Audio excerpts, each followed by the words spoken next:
Today we're going to take a look at a really annoying topic, specifically high gloss trim on the exterior. And if you think this is a problem that only affects current cars because a lot of high gloss black is used there, you're mistaken. Especially on the exterior, not just the B-pillar, but also various small trim pieces. Yes, that's far from the truth. These high gloss trims have been around since 2001, and probably even a few years earlier. For example, here on the BMW E46 from the A-pillar all the way to the C-pillar. And what do we often see there?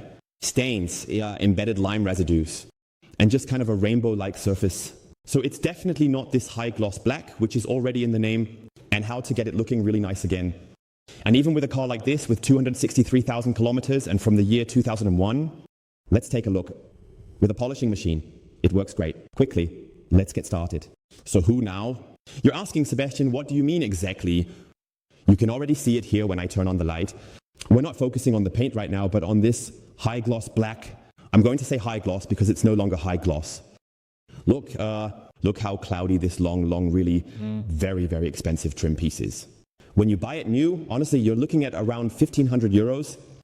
Original from BMW. It's absolutely insane. And look how cloudy it is.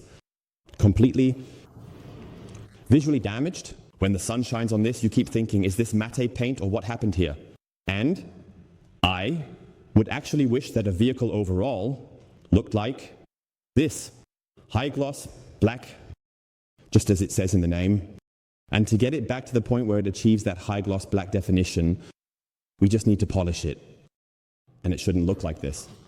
Neglected for years, many cleaners dried up, more limescale residues, and everything that comes with it. And this applies to the car from the year 2001, but you can apply this to any other vehicle that has these high gloss trim pieces. And now I'll show you how easy it is. You can get it back to that with a machine. You actually need a small cordless polishing machine with as small a backing plate as possible. I have the 30 grit on here now, and also the right small polishing pad in medium strength, just like a medium one as well. It doesn't have to be the Sonax T406. It can be anything that's in the medium range. You can either work with the 12mm eccentric attachment here, or you can also use the rotary attachment. You just need to make sure that you get the holograms that you put on here. With the rotary attachment, you can also clarify things again, either by hand or with the eccentric attachment. But here now with this, it should actually work very, very well. Also, pay attention to any rubber edges nearby and make sure to tape them off. Here in this area, we have lowered it down. The extended A-pillar, the roof edge is lowered. Nothing happens at all. And on the glass, nothing happens either. We'll just wipe that off again.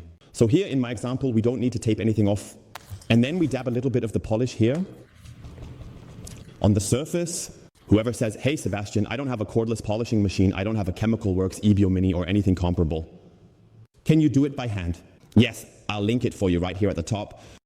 You can do it by hand, it just takes a bit longer. With a polishing machine, it's definitely more relaxed. After you've dabbed it on, spread it out on the surface, like this. About a length of 60 to 70 centimeters, and that you can reach it well and don't have to walk along the car. In the meantime, and then we move to a small step, step one.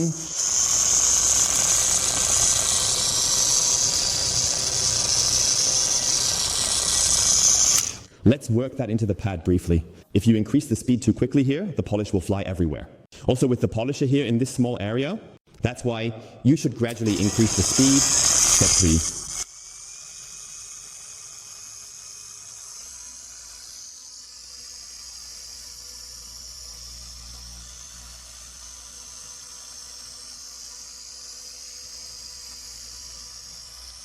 And after 3 or 4 passes, that should really be it at most.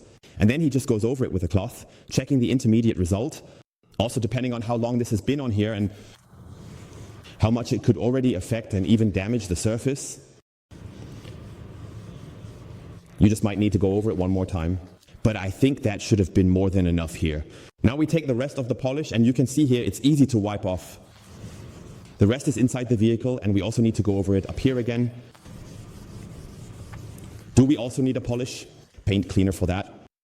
Just polish everything again. Fresh cloth side. And now it should already look very, very good. Let's shine a light on it right away. And I still need to check the camera. Oh yes, look down here, we still have. Down here you can really see the difference. Down here we still have the leftovers, and from here we went over it with the polishing machine.